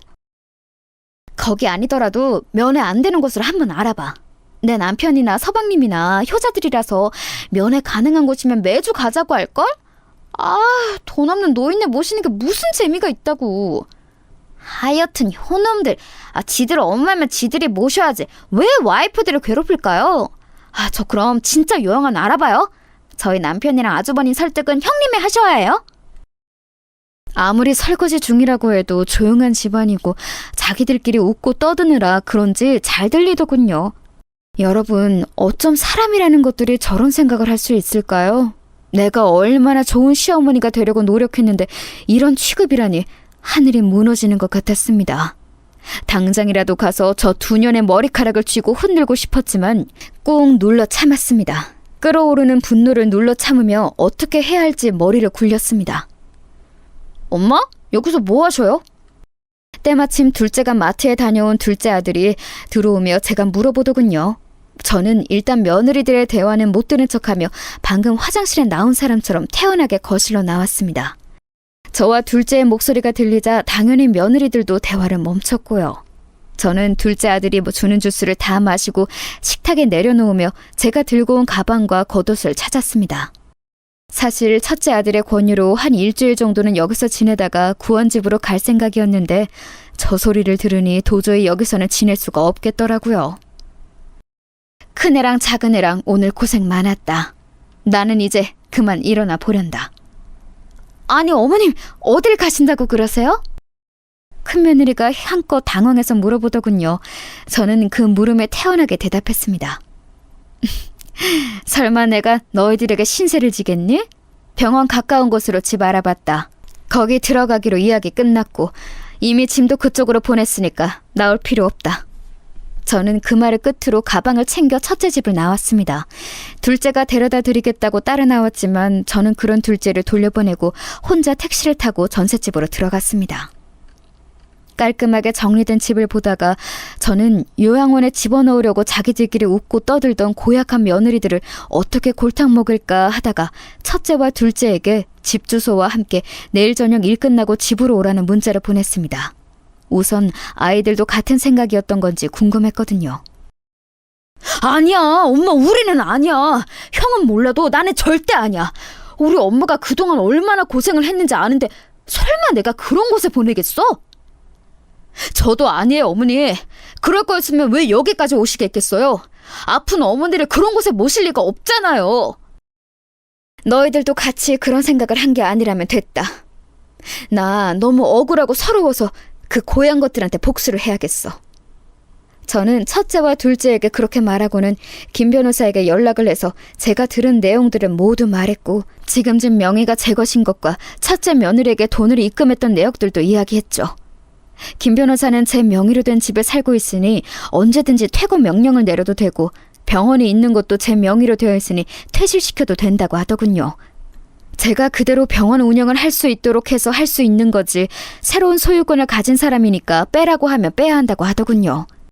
첫째와 둘째 역시도 저를 요양원에 넣을 거라고 깔깔거리던 며느리들과는 함께 살지 못한다고 이혼을 할 거라고 김 변호사를 찾아갔습니다. 김 변호사는 며느리들 역시 부양의 의무가 있고 그 의무를 저버렸다는 점에서 이혼 사유 있다고 하더군요. 그 뒤로부터는 일사천리였습니다. 먼저 병원에 호실을 비워달라는 압박을 했습니다. 병원에서는 이렇게 갑자기 빼달라는 게 어디 있냐며 새로 낙찰받은 사람이 누구인지 알아보기 시작했고 곧이어 그게 저라는 걸 알게 됐습니다. 큰며느리에게도 그동안 생활비, 학원비 등으로 쓰겠다고 빌려달라고 했던 돈이 정말 거기에 쓰였는지 사실 확인을 위한 증명서를 내놓으라고 했습니다. 저에게 핑계를 대며 빌려갔던 돈이 정말 그곳에 쓰였는지 확인하고 그렇지 않으면 사기죄로 고소하겠다고 하고요. 그 뒤로 제 핸드폰에는 전화가 끊이지 않았습니다. 큰며느리와 작은며느리, 큰며느리 집안과 작은며느리 집안에서도 하루가 멀다 하고 전화가 왔죠. 어머니, 정말 저희한테 왜 그러세요? 맞아요. 저희가 무슨 잘못을 했다고 지금 저희를 괴롭히시는 거예요? 대뜸 집에 찾아와서 현관문을 열자마자 따지는 두 며느리를 보니 머리가 아프더군요. 한숨을 내쉬면서 있는 그대로 말했습니다.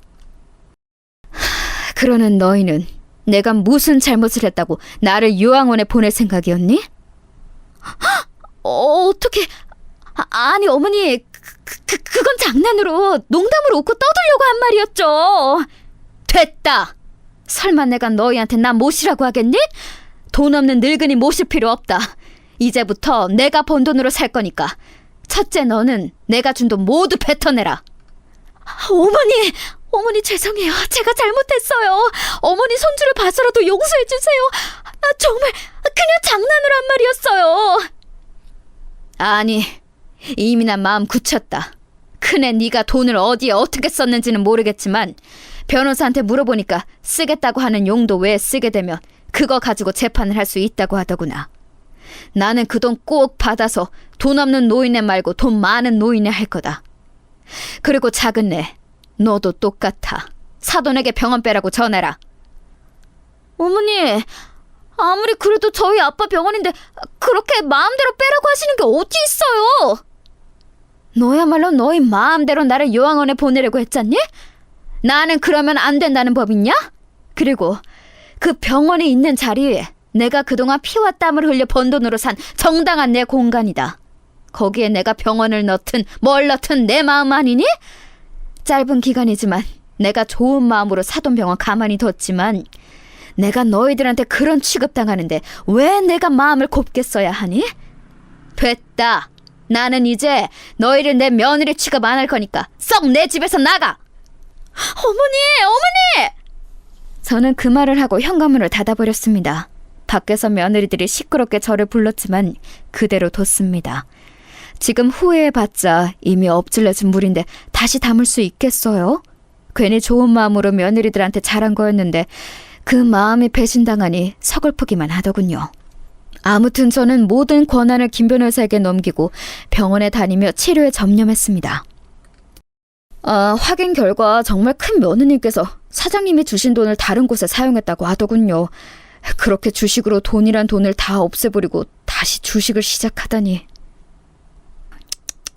주식 때문에 이혼을 한 해 만에 해놓고 또 주식을 사? 아주 머리가 꽃밭인가 보군. 작은 며느리 쪽은요? 병원에는 이번 연도 안으로 나가라고 이야기했습니다.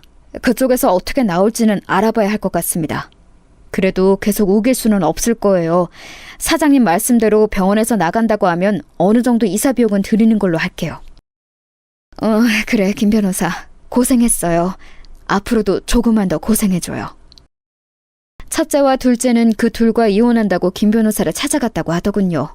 이런저런 이야기를 하다가 집 이야기가 나왔다고 해요. 어차피 집은 제가 첫째와 둘째에게 각각 혼인신고 전 증여한 재산이라서 재산 분할에 포함되지 않는다고 하더군요. 게다가 첫째 같은 경우는 최근에 있었던 큰며느리의 주식 투자 때문에 모아놓은 돈까지 없어져서 분할할 것도 없고, 둘째의 경우에도 병원을 이전하면서 모아놓은 돈을 모두 병원에 이전해 쓰라고 사돈댁에 드렸기 때문에 나눌 게 없다고 하더군요. 그 외에 재산이라고 해봤자 차가 전부고 차도 얼마 하지 않은 차라서 크게 달라질 건 없다고 하더군요. 손주들에 대한 양육권이 문제였는데 그건 손주들의 의견도 이혼 조정을 통해 물어봐야 하는 거라서 정확하지는 않을 거라고 하더군요. 그 부분에 대해서는 첫째와 둘째 역시 손주들의 의견을 따르겠다고 했으니 양육권 부분은 이혼을 조정하는 과정에서 정리하면 될 일이었습니다. 김 변호사와 대충 상황을 정리할 즈음 제가 사는 집 앞으로 큰 며느리와 작은 며느리가 찾아왔습니다. 엉엉 울면서 동네 시끄럽게 문을 두드리고 소리를 지르길래 마지막으로 변명이라도 들어볼 생각으로 데리고 들어왔습니다.